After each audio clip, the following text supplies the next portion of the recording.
El caso de Ernestina, Hilda o Elena. Durante su reclusión en la cárcel, Simón Corona relató el caso de Ernestina, Hilda o Elena de la siguiente manera.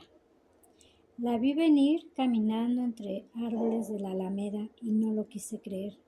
Aquella mujer vestida de negro con la bolsa de charol en la mano no podía ser Serafina.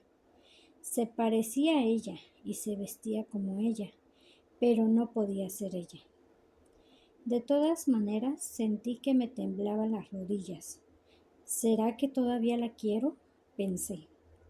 Yo estaba parado afuera del kiosco de la nevería, esperando que dieran las 12 para ver a un señor de la oficina de Hacienda con quien tenía que hablar para que me perdonara unos impuestos. La mujer seguía caminando entre los árboles y mientras más se acercaba a mí, más se parecía a Serafina. No puede ser ella, volví a pensar para tranquilizarme. Vive en otro pueblo, no tiene que venir a Pajares. Ella seguía caminando y acercándose, creyendo, me dijo después, que el hombre que estaba parado afuera de la nevería no podía ser yo. Cuando alcancé a verle los pómulos salientes, los ojos negros rasgados y el pelo retirado, era demasiado tarde.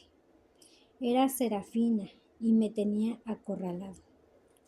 Ella fue derecho a donde yo estaba, abrió la boca como si empezara a sonreír. Alcancé a verle el diente roto y me dio la bofetada.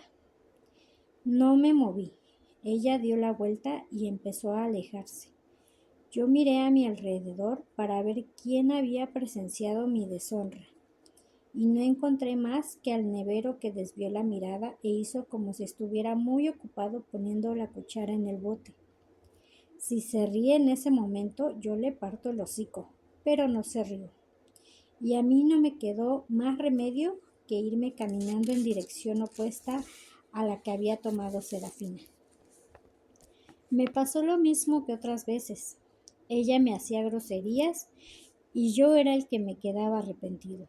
La bofetada que acababa de darme se me olvidó, igual que se me habían olvidado otras cosas que habían pasado 2 años antes, como el enredo que ella tuvo con el agente viajero y el calcetín que yo encontré debajo de la cama.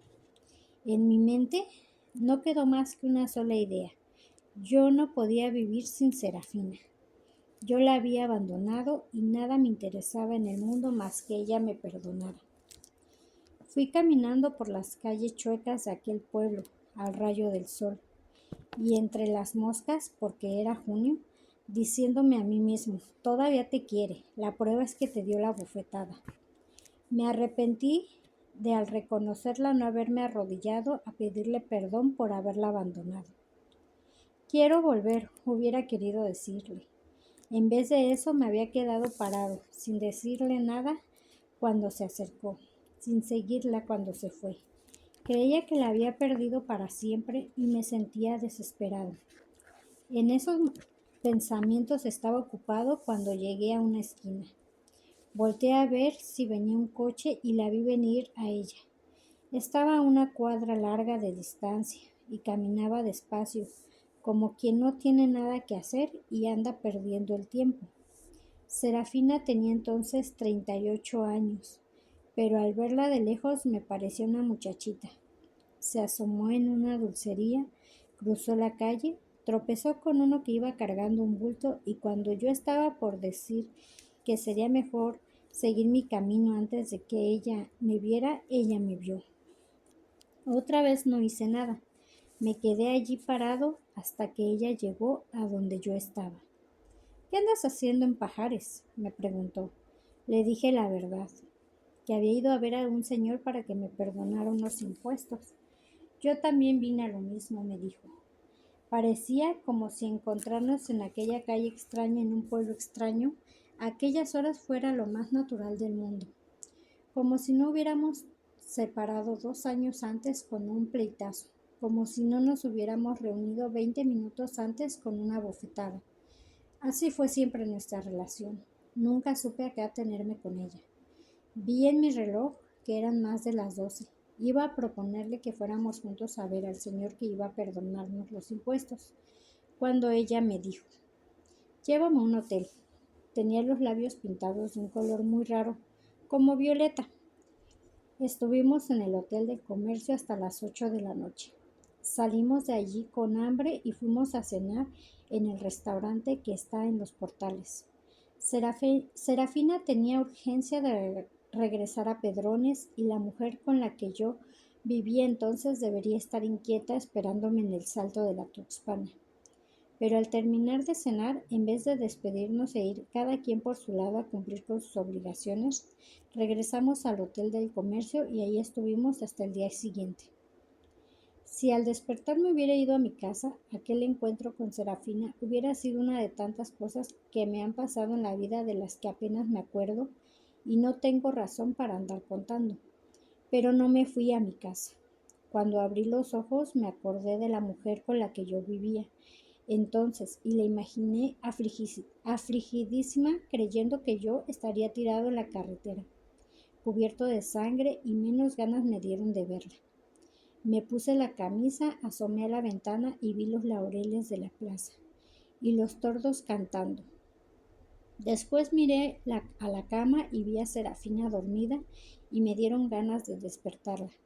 Esperé a que se bañara y se vistiera, y cuando estaba sentada frente al espejo, haciendo la trenza, vi que el reflejo que daba era muy diferente a su cara, cosa que ya había yo notado antes. Me acordé de tiempos mejores, sentí una emoción muy grande y le dije: te llevo a Pedrones.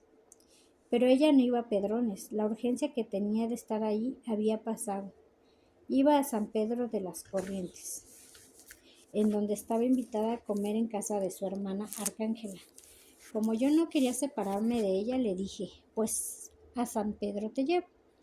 Mi coche, un Ford 55, estaba en el taller de un mecánico en las orillas de Pajares. Si cuando llegamos a la puerta el mecánico hubiera salido a decirme, como a veces ocurre: el coche no está listo porque no conseguimos las piezas que faltan, yo hubiera acompañado a Serafina a la terminal de camiones. Allí nos hubiéramos despedido y mi vida hubiera sido otra. Pero el coche estaba arreglado. Arrancó el primer llavazo. Y aquí estoy, con 6 años de sentencia por delante. Para ir de Pajares a San Pedro de las Corrientes se sale por un camino empinado, en el que por buena vista que uno tenga no alcanza a ver más que piedras. Pero al llegar al lomerío cambia el panorama. A la izquierda se divisa el valle de Guardalobos, uno de los más fértiles del estado del Plan de Abajo, en el que no hay pedazos sin cultivar, en donde no hay alfalfa, hay fresa y lo que no es milpa es trigal. Hasta los huizaches que crecen en las acequias están frondosos. Siempre me ha gustado ese valle, pero aquella mañana más que otras veces, porque estaba contento de tener a Serafina a mi lado, muy tranquila, con la mano sobre mi pierna. Sentí que no tenía preocupaciones y le pregunté: ¿no sientes que el corazón se te ensancha al ver esto? Pero mientras yo miraba a la izquierda y veía el valle, ella miraba a la derecha y veía la sierra de Güemes. Por eso entendió que lo que me ensanchaba el corazón era la estatua de Cristo Rey, que está en la punta del cerro más alto, mirando hacia el poniente. Dice la gente que como si quisiera abrazar al estado de Mezcala. Serafina quitó la mano que tenía sobre mi pierna y dijo: tú siempre has querido jalar para tu tierra. Así fueron siempre mis tratos con ella. Yo le decía una cosa bonita y ella contestaba una burrada. No me turbé porque sabía muy bien lo que ella me reclamaba. Cada vez que la abandoné, yo me fui al Salto de la Tuxpana, que está en el corazón de Mezcala. Por eso ella siempre le tuvo mala voluntad a ese pueblo, y delante de ella no se podía decir ni su nombre, ni que las guayabas de ahí son buenas. Aquella mañana, como si hubiera yo dicho Salto de la Tuxpana, ella se entristeció y me dijo: tú crees que no soy digna de ti nomás porque soy madrota. Yo me impacienté y le dije: ni te dejé por madrota, ni estaba mirando la estatua de Cristo Rey, sino para el otro lado. ¿Y por qué me reclamas cosas que no tienen remedio si sabes que lo único que vas a lograr es echar a perder este día tan bonito? No sé qué cuerda le toqué. Ella volvió a poner la mano sobre mi pierna y no dijo más. Hubiera sido mejor que yo le hubiera bajado del coche cuando dijo la impertinencia. Los dos hubiéramos sido más felices.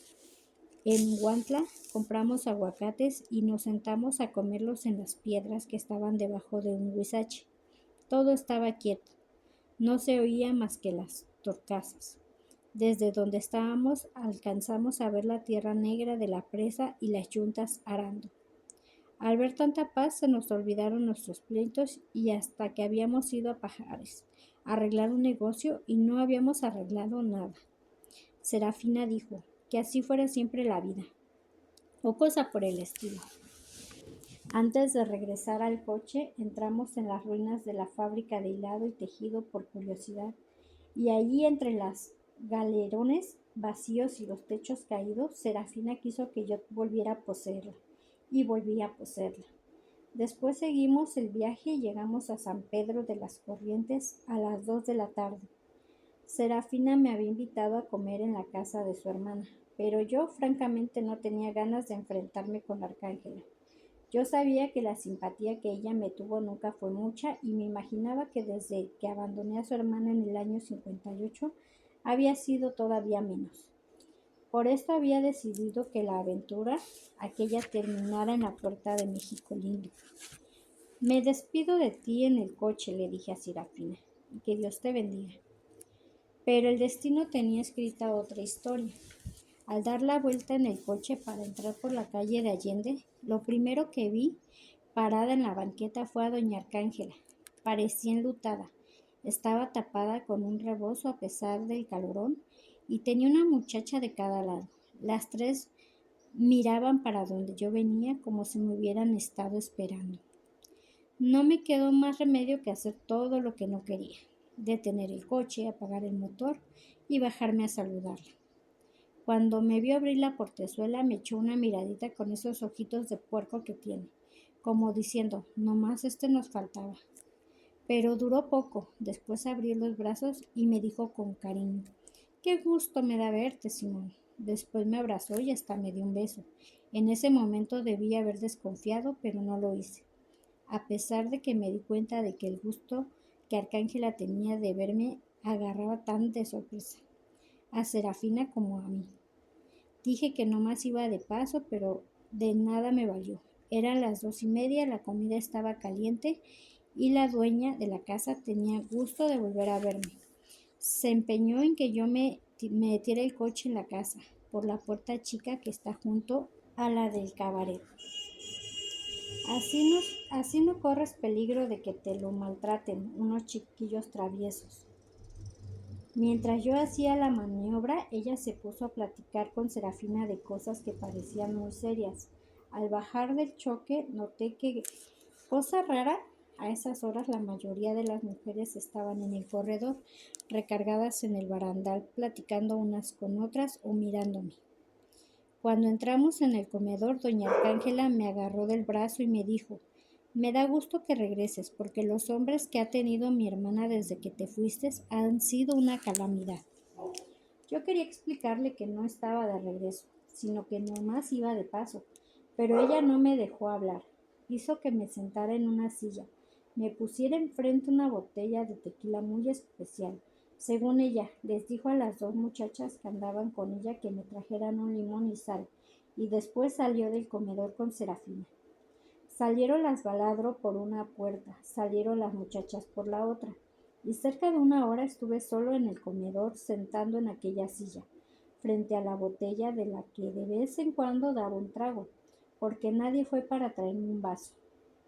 Cuando por fin se abrió la puerta y entraron Arcángela y Serafina, me levanté y les dije, me voy, porque para pasar soledades y hambre estoy mejor en mi coche. Simón, me dijo entonces Serafina, mi hermana tiene una pena muy grande, me explicó, que una de las mujeres que trabajaba en México Lindo, que se llamaba Ernestina, Gilda o Elena, se había muerto la noche anterior y no sabían qué hacer con el cadáver. Háganle velorio y llévenla al panteón, aconsejé.